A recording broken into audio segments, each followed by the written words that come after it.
a sense of community when you're free.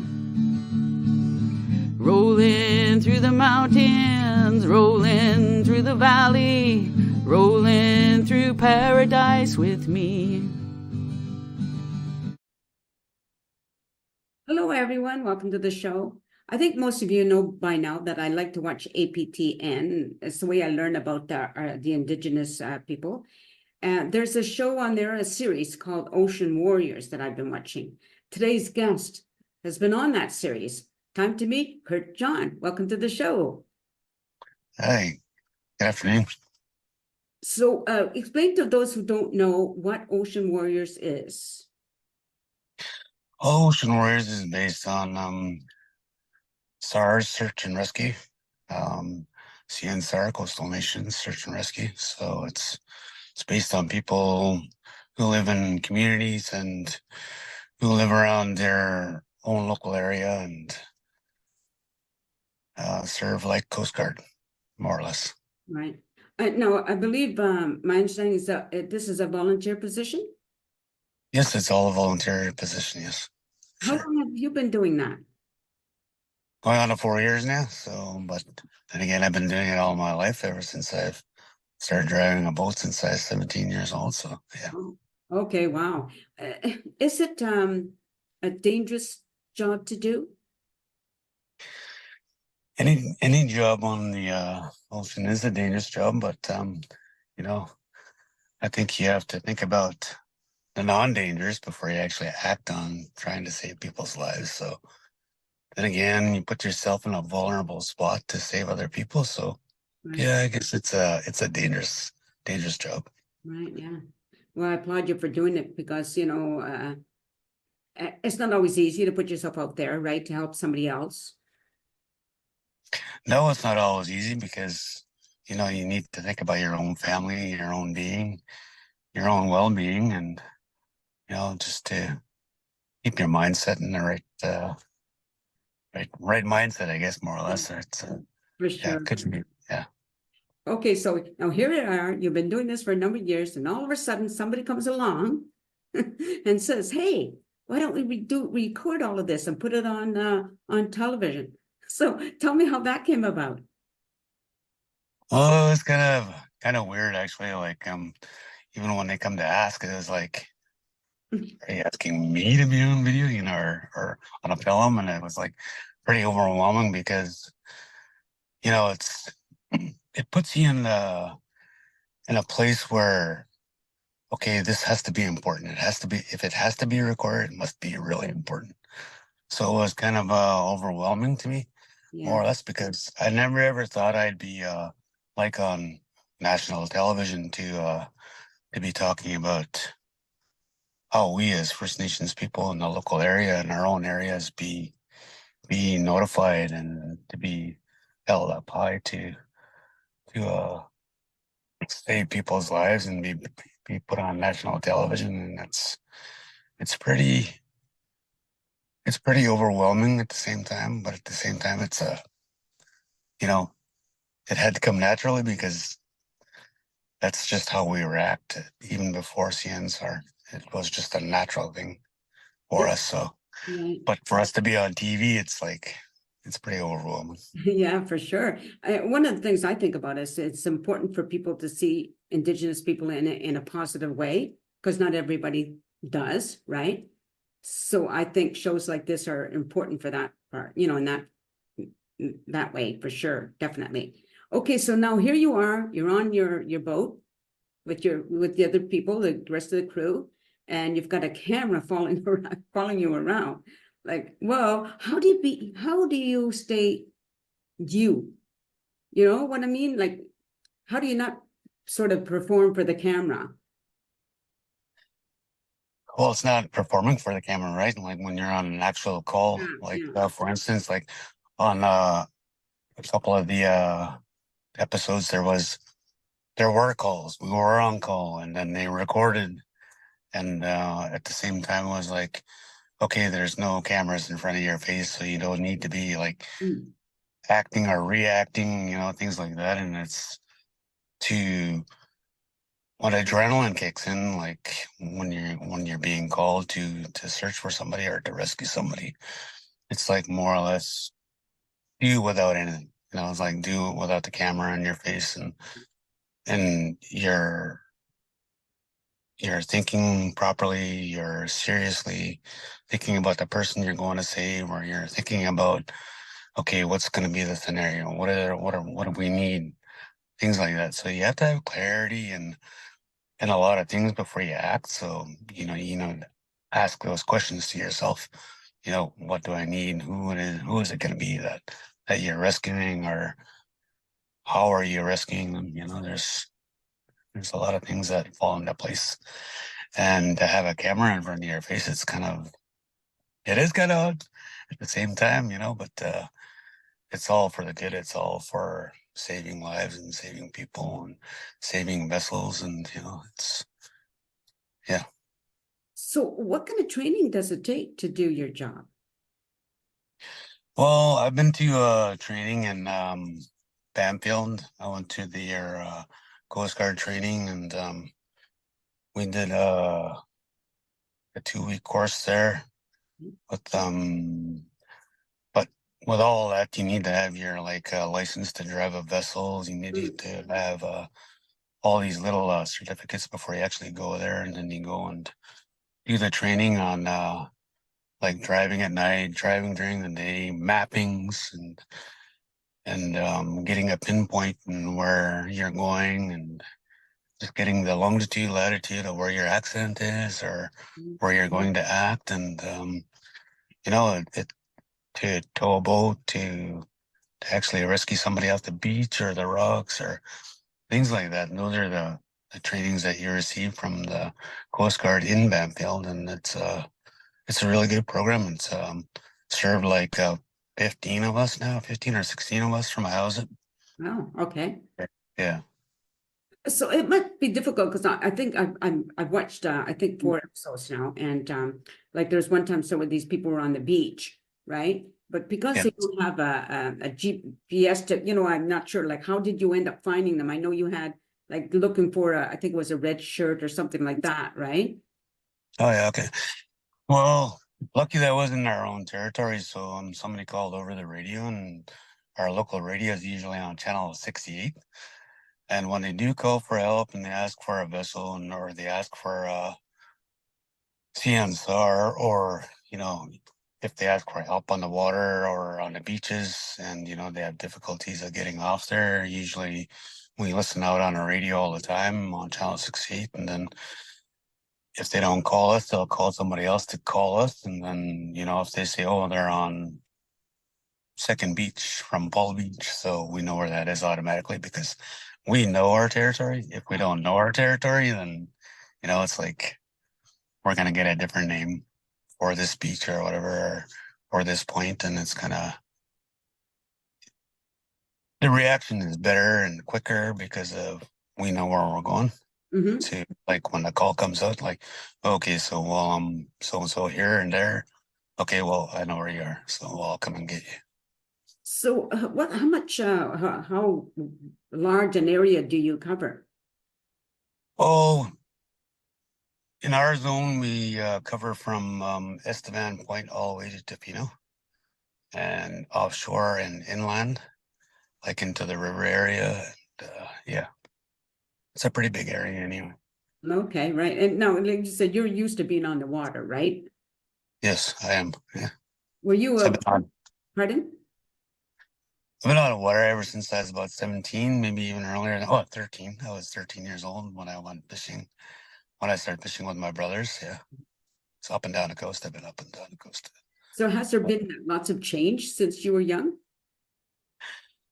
There has been a lot of a change, yes. There's like every kind of model and boat is different, and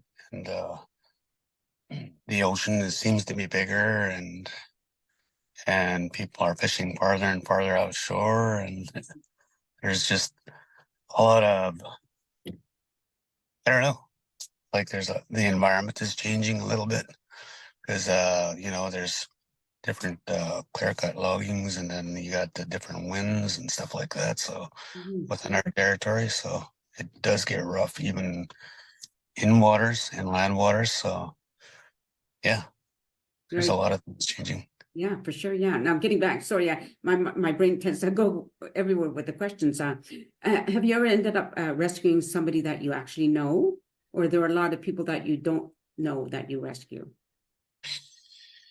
Well, it's like most of the time it's usually the people that we do know, Mm-hmm. and it's usually small things like engine problems, ran out of fuel, or taking out their engine, and those are usually people within our territory or some people that we know, by recognizing them. And most of the time, well, part of the time, tourist season, it is kind of tough during the tourist season. And because we have like different names for different areas for, like if we get called for, let's say from Tofino Coast Guard and they give us a name, then we have to look for this name because we only know it by a certain name, more or less. But yeah.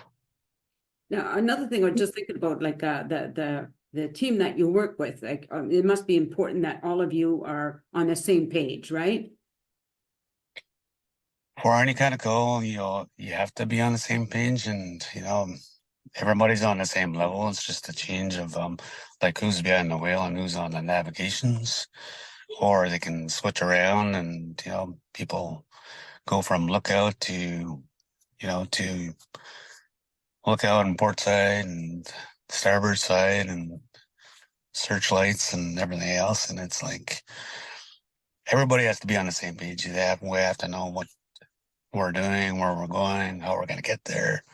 There has to be a plan before you actually leave and things like that. Yeah. Have you had to deal with any tragedy?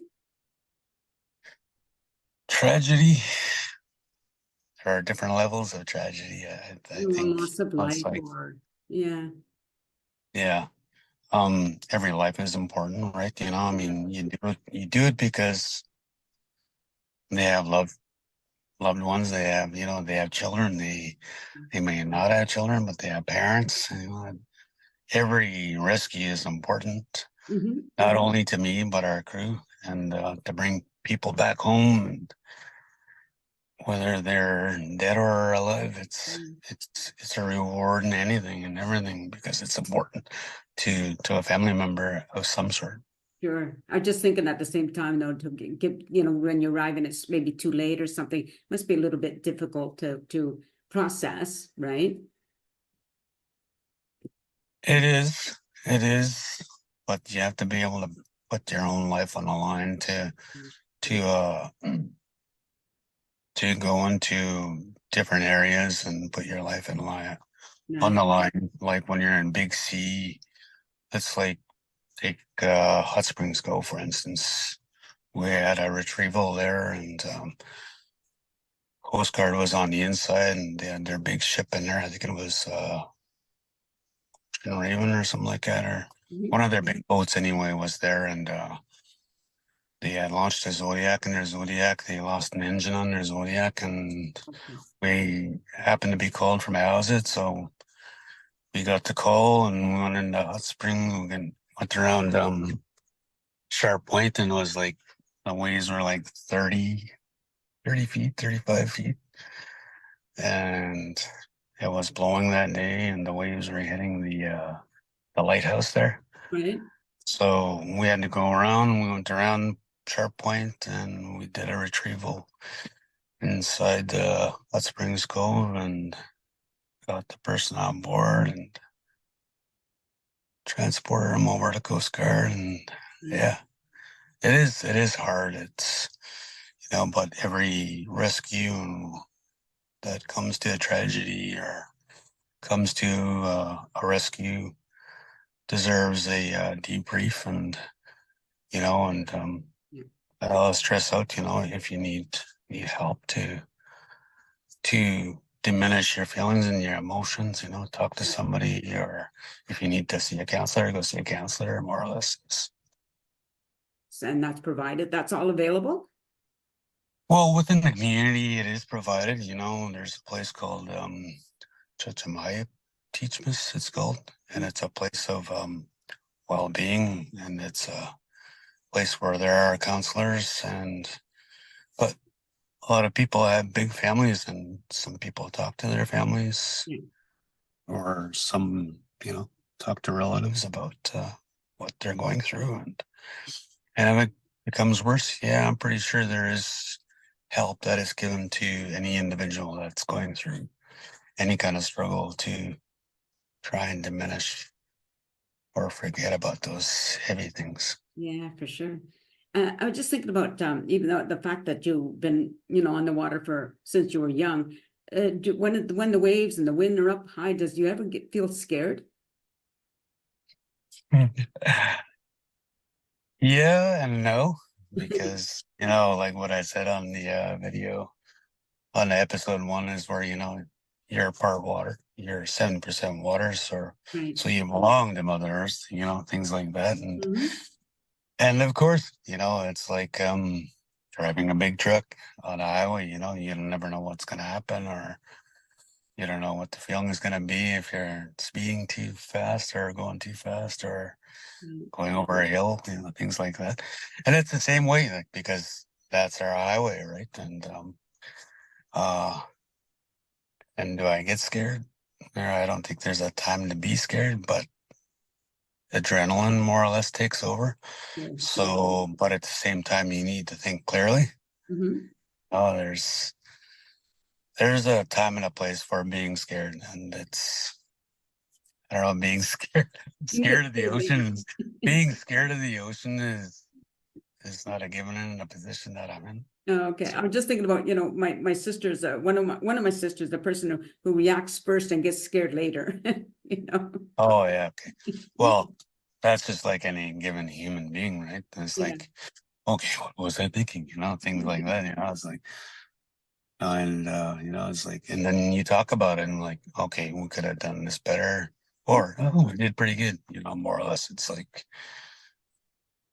yeah, being on the ocean is always going to be a part of me, and it's if I'm scared, then I'm giving my weakness to Mother Earth and the ocean, and I don't need that when I'm doing my job. Right, yeah, for sure. Do you ever get like when the waves again were high, do you ever get sick? Motion sick at all?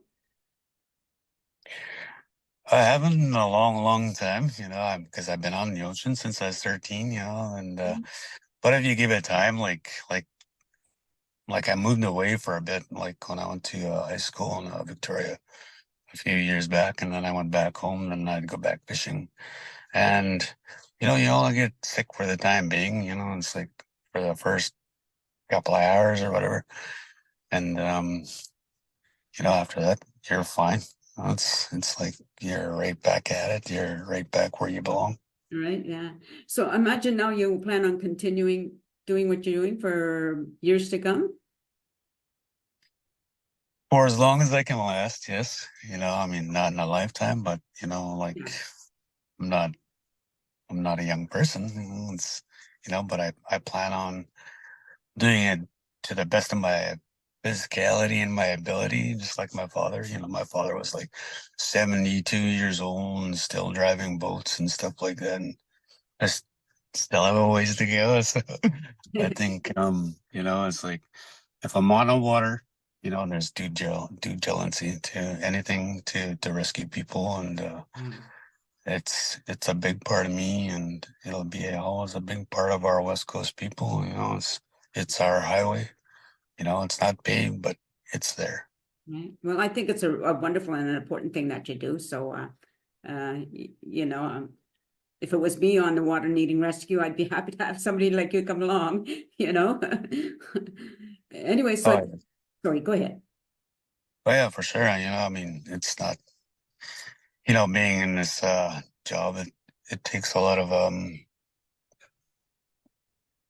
of experience, more or less, I guess you could say. It's like, plus you live here, so why wouldn't you take care of it? It's something, and take care of your people that are within your territory. Like it, it has to, it just has to work that way. I think that's, people who know the water or who know the area that are going to be taking care of you, or if there's something goes wrong. For sure, yeah. Well, we're gonna end it there, but just stay on camera, okay? All right.